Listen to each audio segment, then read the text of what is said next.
Happy Vishu. എല്ലാവർക്കും എൻ്റെയും കുടുംബത്തിൻ്റെയും വക വിഷു ആശംസകളെ. അപ്പോൾ ഇത് കണ്ടില്ലേ, ഈ കോളേജ് നിങ്ങളറിയോ? ഇതാണ് SN കോളേജ്, ചേളന്നൂർ, കോഴിക്കോടാട്ടോ. അപ്പം ഈ കോളേജിലാണ് എൻ്റെ മോള് പഠിച്ചതും. 3ാം വർഷം BCom ഫിനാൻസ് വിദ്യാർത്ഥിയായിരുന്നു. ഈ വർഷം കൊണ്ട് അവിടുത്തെ പഠനമൊക്കെ പൂർത്തിയാക്കി അവളെ ഹോസ്റ്റലിൽ വെക്കേറ്റ് ചെയ്യാൻ വേണ്ടിയിട്ട് ഞാൻ പോരുന്ന കാഴ്ചയാട്ടോ. അപ്പോൾ രാവിലെ ഞാൻ പുറപ്പെട്ടു കേട്ടോ. രാവിലെ പുറപ്പെട്ട കാര്യം എന്താണെന്ന് വെച്ച് കഴിഞ്ഞാൽ ഉച്ച വരെ ഹോസ്റ്റലുള്ളൂ. ഉച്ച കഴിഞ്ഞ് എല്ലാവരും വെക്കേറ്റ് ചെയ്ത് പോകണമെന്നാണ് അവിടുത്തെ വാർഡൻ പറഞ്ഞിരിക്കുന്നത്. അതിപ്രകാരം ഞാൻ രാവിലെ തന്നെ ഇറങ്ങി കേട്ടോ. പിന്നെ വിഷു അല്ലേ, പിറ്റേ ദിവസം വിഷു ആണ്, അപ്പോൾ സാധനങ്ങൾ മേടിക്കണം. അപ്പോൾ ഇത് ഇന്നലെ ഞാൻ എടുത്ത വീഡിയോ കേട്ടോ. എനിക്ക് കുറച്ച് ലേറ്റായിട്ടാണ് അപ്ലോഡിങ് ഒക്കെ നടന്നത്. കാരണം വിഷു ഒക്കെ അല്ലായിരുന്നോ, അതിൻ്റെ തിരക്കിലും പിന്നെ മോളെ കൊണ്ടുവന്നും ഒക്കെ നല്ല തിരക്കിലായിരുന്നു കേട്ടോ. അതുകൊണ്ട്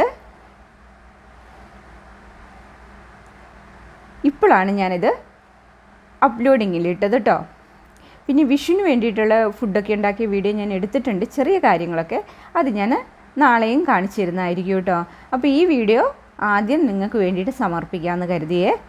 അപ്പം ഇതിൽ രസകരമായ കാഴ്ചകളുണ്ട്, കുട്ടികളുടെ ആ പിരിഞ്ഞ സംഭവവും ഒക്കെ ഉള്ളൊരു വീഡിയോ കേട്ടോ.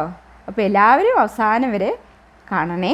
അപ്പോൾ ആ കോളേജിൻ്റെ മുന്നിൽ കണ്ടില്ലേ ഒരു കൊന്നമരം, നല്ല ഭംഗിയുള്ള കൊന്നമരം കേട്ടോ, നല്ലോണം പൂവുണ്ട് നിറച്ചു. അപ്പം ഞാൻ അതൊന്ന് പകർത്തിയതാണേ. അപ്പം ഇവിടെ എന്ന് പറഞ്ഞു കഴിഞ്ഞാൽ ഈ കോളേജിൽ മോള് വന്നിട്ട് 3 വർഷമായി. അഡ്മിഷൻ എടുക്കാൻ വന്നതുപോലെ എനിക്ക് തോന്നുക. അത്രയും ദിവസം, 1 മാസത്തെ പോലും ഗ്യാപ്പ് എനിക്ക് തോന്നുന്നില്ല. അത്ര പെട്ടെന്നാണ് ഈ 3 വർഷം കഴിഞ്ഞു പോയെന്ന്. അതൊരു ഭയങ്കര ഒരു സംഭവം. അപ്പം ഞാനിങ്ങനെ പറഞ്ഞു 3 വർഷം കഴിഞ്ഞു പോയത് അറിഞ്ഞില്ലെന്ന് പറഞ്ഞപ്പോൾ മോളും പറയത് കഴിഞ്ഞ ദിവസം ഇതിലേക്ക് കയറി വന്ന പോലെ എനിക്ക് തോന്നുന്നത്, എത്ര പെട്ടെന്നാണ് 3 വർഷം പോയതമ്മേ എന്നും കൊച്ചും പറഞ്ഞു കേട്ടോ. അപ്പോൾ അവിടെ ഇവിടെ തന്നെ സ്കൂളുണ്ട്, പിന്നെ വേറെ സെൽഫ് ഫിനാൻസും, പിന്നെ ഈ അങ്ങനെ 3 കൂട്ടം കാര്യങ്ങളും ഈ ഒരു കോമ്പൗണ്ടിലാണ് ഉൾപ്പെടുന്നത് കേട്ടോ. ഈ കോളേജ് സെൽഫ് ഫിനാൻസ് കോളേജാണ്. അവൾ അല്ല, മറ്റേ കോളേജിലാട്ടോ പഠിച്ചിരുന്നത്. അവൾക്ക് പിന്നെ അത്യാവശ്യം മാർക്കുള്ളത് കൊണ്ട് അവൾക്ക് നമ്മുടെ വീടിൻ്റെ അടുത്തും പിന്നെ പല സ്ഥലങ്ങളായിട്ടും ഫസ്റ്റ് അലോട്ട്മെൻറ്റിൽ തന്നെ അവൾക്ക് കിട്ടിയായിരുന്നു കേട്ടോ. അത്യാവശ്യം നല്ല 97% മാർക്കൊക്കെ ഉണ്ടായിരുന്നു. അതുകൊണ്ട് പിന്നെ അവൾക്ക് കോളേജിൽ അഡ്മിഷൻ്റെ കാര്യത്തിലൊന്നും ഞാൻ ഒരുപാട് ബുദ്ധിമുട്ടേണ്ടി വന്നില്ല കേട്ടോ. പഠന കാര്യത്തിലല്ലെങ്കിലും കുട്ടികൾക്ക് വലിയ ബുദ്ധിമുട്ടൊന്നും ഉണ്ടാകേണ്ടി വന്നില്ല ഇതുവരെ. ഇനിയാണ് അങ്ങോട്ടുള്ളതാണ്. അവൾ ഡിഗ്രി എടുത്തുകൊണ്ട് ഇനി അവൾക്ക് PG മറ്റേ കാര്യങ്ങളൊക്കെ ആയിട്ട് അങ്ങനെ കുറച്ച് കാര്യങ്ങളൊക്കെ ഉണ്ടാവും. അപ്പം ഞങ്ങൾ അതാ വന്നു. അപ്പോൾ എല്ലാവരും പുറത്തൊക്കെ ഇറങ്ങി നിൽക്കുക കേട്ടോ. കുറേ പേര് പോയി, പിന്നെ കുറച്ച് കുട്ടികളേ ഉള്ളൂ. അപ്പം ഞാൻ വരാൻ ഇച്ചിരി താമസിച്ചുകൊണ്ടായിരിക്കും എല്ലാവരും എല്ലാ ദിവസങ്ങളും മുന്നേയൊക്കെ എല്ലാ പിള്ളേരും പോയി തീർന്നു കേട്ടോ. പിന്നെ ഇവർ പിരിയാനും വിഷമമായിട്ടും ഒരു ദിവസം കൂടി അവിടെ സ്റ്റേ ചെയ്തു കേട്ടോ. അപ്പോൾ ഇതാണ് ഹോസ്റ്റൽ. ഇത് 3 നിലകളായിട്ടാട്ടോ ഈ ഹോസ്റ്റൽ ഇവിടെ സ്ഥിതി ചെയ്യുന്നത്. ടീച്ചേഴ്സും വിദ്യാർത്ഥികളും ഒക്കെ ഈ ഹോസ്റ്റലിൽ നിന്നാണ് കോളേജിലേക്ക് പോകുന്നത്. അപ്പോൾ അന്ന് ഞാൻ മോളെ കൊണ്ടയാക്കാൻ ഇവിടെ വന്നതും കണ്ടില്ലേ, ഭയങ്കര വിഷമമാട്ടോ ഇവർക്ക് പിരിയാൻ തന്നെ.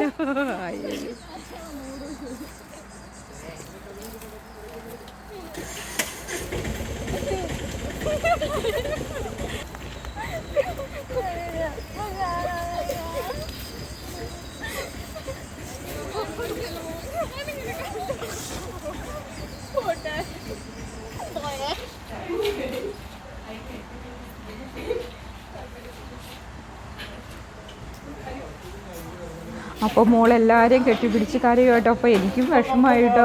അവളുടെ കരച്ചിൽ കണ്ടപ്പോൾ അവൾക്കാണ് കൂടുതൽ സങ്കടം കേട്ടോ. എനിക്കും അതുപോലെ കേട്ടോ, എനിക്ക് വേഗം സങ്കടം വരും കേട്ടോ. അപ്പോൾ അവളെല്ലാ കുട്ടികളെയും കെട്ടിപ്പിടിച്ച് ഭയങ്കര കരച്ചിലായിരുന്നു കേട്ടോ. അവളങ്ങനെ വെറും സില്ലി കേട്ടോ, പാവമാണ്. പെട്ടെന്ന് എന്തുണ്ടെങ്കിലും വേഗം കരച്ചിൽ വരും കേട്ടോ. അവിടെ അത്രയും കുട്ടികളുണ്ടല്ലോ, അവളുടെ അത്രയും കരഞ്ഞൊരു ഉറക്കെയാണ് അവൾ കരഞ്ഞത്. അത്രയും കരഞ്ഞൊരു കുട്ടികളില്ല കേട്ടോ. അത്ര വിഷമം അവൾക്ക്. അത് കണ്ടപ്പോൾ എനിക്ക് സങ്കടമായി. ഞാനും ഇതിനൊരു കഥാപാത്രമായല്ലോ എന്ന് വിചാരിച്ചു കേട്ടോ. അങ്ങനെ ഞങ്ങൾ അവിടുന്ന് ഞാൻ പിന്നെ വിഷയമൊക്കെ മാറ്റി ഓരോ കാര്യങ്ങളൊക്കെ പറഞ്ഞപ്പോൾ അങ്ങനെ പോന്നപ്പോൾ പിന്നെ അവളുടെ മനസ്സ് അങ്ങ് മാറി കേട്ടോ. പിന്നെ അവൾ പറഞ്ഞു ഇനിയും ടീസ് മേടിക്കാൻ വരുമ്പോഴായിരിക്കും എനിക്ക് ഫ്രണ്ട്സുകളെയൊക്കെ കാണാൻ പറ്റുക എന്നൊക്കെ പറഞ്ഞ് അങ്ങനെ. അപ്പം ഞാൻ പറഞ്ഞു മോളെ 3 വർഷം എത്ര പെട്ടെന്നാണ് പോയെന്ന് ചോദിച്ചപ്പോൾ അവളും പറയതേ അതേ അമ്മയെ 3 വർഷം പോയത് ഒട്ടും അറിഞ്ഞില്ല. എനിക്കിനി ഇവിടെയൊക്കെ മിസ് ചെയ്യും ഞാൻ ഈ വന്ന ഭാഗങ്ങളും. അങ്ങനെയല്ലേ നമ്മൾ വന്ന വഴികളും നമ്മൾ പഠിച്ച കാലങ്ങളും ഒക്കെ ഒരു ഭയങ്കര ഒരു ഫീലിങ്സായിട്ട് നമ്മുടെ മനസ്സിൽ അടിഞ്ഞുകൂടില്ലേ. ഈ കോളേജ് ലൈഫ്, കോളേജ് ക്യാമ്പസ്, ഇതിനൊക്കെ ഒത്തിരി പ്രത്യേകതകൾ നമ്മുടെ മനസ്സിൽ എന്താ പറയുക, എല്ലാം നമുക്കൊരു വിഷമത്തിൻ്റെ ഒരു സന്ദർഭം അല്ലേ. അപ്പോൾ അവൾ പറയുക ചെയ്ത് ഈ വഴികളൊക്കെ ഞാൻ വന്ന വഴികളും ഞാൻ പോയ വഴികളും ഒക്കെ എൻ്റെ മനസ്സിൽ ഭയങ്കര ഫീലിങ്സാന്ന് പറയുക. അപ്പം ആ വന്ന വഴികളൊക്കെ ഞാനും ഒന്ന് പകർത്തിയിട്ടോ. നല്ല രസമുള്ള ഏരിയയാണേ. ഒരു ഗ്രാമപ്രദേശം കേട്ടോ. ഇവിടെയൊക്കെ നല്ല ഈ ഭാഗത്തൊക്കെ നല്ല ഗ്രാമീണത നിറഞ്ഞൊരു ഗ്രാമമാട്ടോ. ടൗൺ അടുത്താണ്, കോഴിക്കോട് സിറ്റി അടുത്താണെങ്കിൽ പോലും ഇവിടെയൊക്കെ നല്ലൊരു ഗ്രാമീണത്വം തുളുമ്പുന്ന ഒരു മേഖലകളാട്ടോ ഇവിടെയൊക്കെ കാണാൻ കഴിയുക. അപ്പം നല്ല പച്ചപ്പും മരങ്ങളും, മഴ പെയ്തിട്ടില്ലേ പോലും നല്ല പച്ചപ്പും മരങ്ങളും ഒക്കെ ആട്ടോ ഈ ഏരിയ ഫുള്ളും.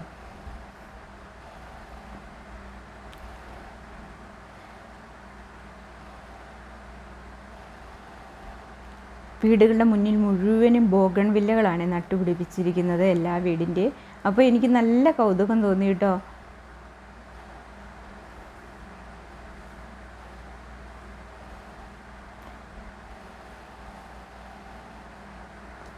അങ്ങനെ നമ്മുടെ വീട് അങ്ങോട്ടൊക്കെ ഏകദേശം അടുക്കാനായിട്ടുണ്ടോ.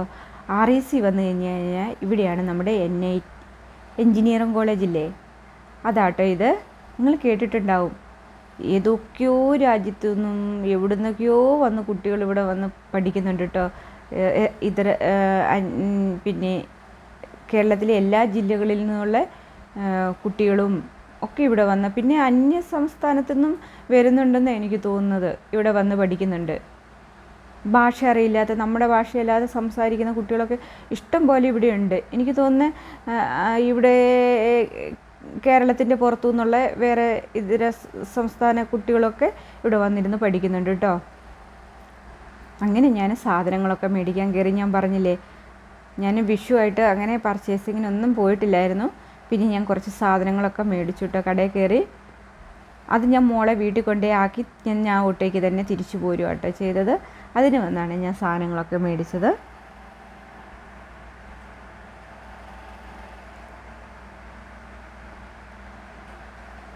പിന്നെ ഞാൻ ടയേർഡായതുകൊണ്ട് ഞാൻ പിന്നെ വേറെ വീഡിയോസ് ഒന്നും എടുത്തില്ല കേട്ടോ.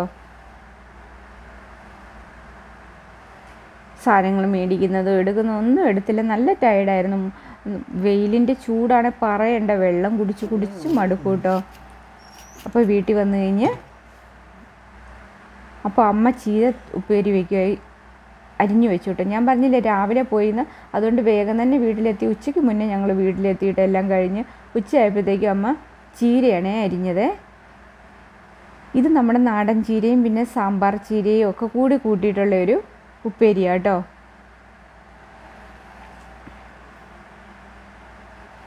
അപ്പം ഞാനതൊന്ന് ഉപ്പേരി വെച്ചേ.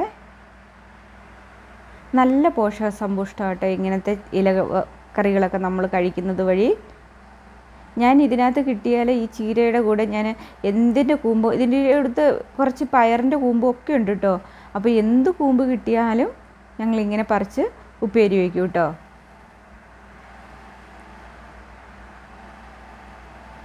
എനിക്കിങ്ങനെ ചീര പിന്നെ ഇലകൾ താളിപ്പ് ഒക്കെ കൂട്ടി ചോറുണ്ണാൻ എനിക്ക് ഭയങ്കര ഇഷ്ടമാണ് കേട്ടോ. അതുപോലെ എനിക്ക് കൂടുതലും വെജിറ്റബിൾസൊക്കെയാണ് ഫുഡിൽ ഉൾപ്പെടുത്തുന്നത് കൂടുതലും ഇഷ്ടമൊക്കെ കേട്ടോ. പിന്നെ കുട്ടികൾ ഈ വെജിറ്റബിൾ എന്ന് പറയുന്ന സാധനം ചീരയൊന്നും കഴിക്കാത്തതുകൊണ്ട് നമ്മളും എന്ത് ചെയ്യും, അതൊക്കെ ഉണ്ടാക്കാൻ മടിക്കുന്നു കേട്ടോ. ഒന്നും കഴിക്കില്ല. നമ്മൾ എന്തെങ്കിലും ഉണ്ടാക്കി കഴിഞ്ഞാൽ അതൊക്കെ അവിടെ ഇരിക്കുകയുള്ളൂ. അവരത് തൊട്ടുപോലും നോക്കിയില്ല കേട്ടോ. അവർക്ക് ചീരയൊന്നും ഇഷ്ടമില്ല. അവർക്ക് വല്ല ചിക്കനൊക്കെ ആണെങ്കിൽ അതാട്ടോ താല്പര്യം. അപ്പം ഞാൻ പറയും നിങ്ങൾ ഒട്ടും വെജിറ്റബിൾ കൂട്ടുന്നില്ലെന്ന് പറയുമ്പോൾ മോൻ പറയുന്നത് ഇനി ചോറ് വെജിറ്റബിൾ അല്ലേ എന്ന് ചോദിക്കും കേട്ടോ എന്നോട്. ശരിയാണ്, ചോറും വെജിറ്റബിൾ ആണല്ലോ അല്ലേ.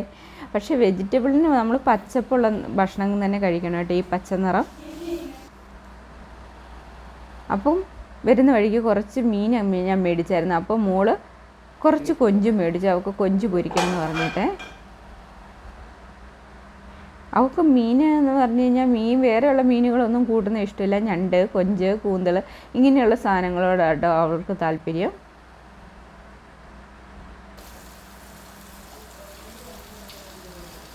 അങ്ങനെ അവളതൊക്കെ എന്തൊക്കെയോ രീതി ഫ്രൈ ഒക്കെ ചെയ്തെടുത്തു കേട്ടോ. കുറച്ച് തക്കാളി ഉള്ളിയൊക്കെ അതിൻ്റെ കൂടെ എങ്ങനെയോ ആദ്യമൊക്കെ വറുത്ത് കോരിയെടുത്തു എന്ന് എനിക്ക് തോന്നുന്നത്. ആ ഒക്കെ രീതിയിൽ ഫ്രൈ എടുത്തു. എന്നിട്ട് ഫ്രൈ ചെയ്ത് അതും എടുത്ത് അവൾ ചോറുണ്ട് കേട്ടോ. അവൾക്ക് ഇതൊക്കെ മതി ചോറുണ്ണാൻ. അപ്പോൾ ഇതൊക്കെയുള്ളൂ. Thank you for watching. Thank you so much.